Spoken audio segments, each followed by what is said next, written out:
It's a beautiful day in Discovery World, a beautiful day to discover.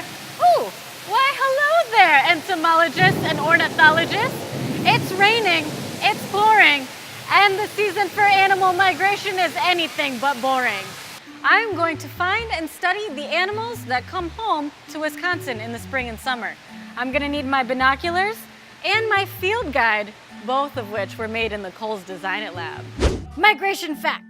While migrating, animals don't use GPS. Many use the magnetic field, the sun, stars, and wind patterns, or landmarks, to find where they need to go.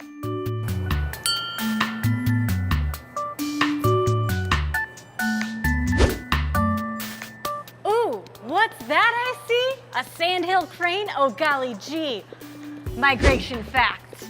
Sandhill cranes have a wingspan of 8 feet, and they like to spend their winters in Florida, like most grandparents tend to do.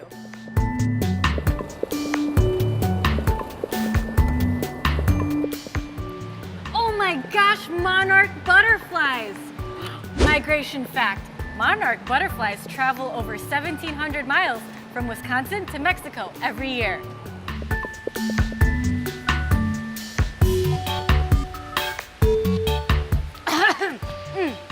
I think I have a frog in my throat. Hop, hop, hooray! I found the frozen wood frog. Ooh, it's just like they say. When snowy winter weather isn't so nice, wood frogs are cold as ice.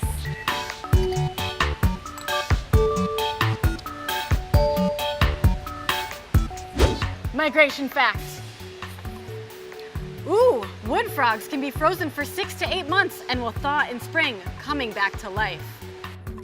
Migration fact. Come into the Kohl's Design It lab any weekend in the month of March to make your own migration-themed project.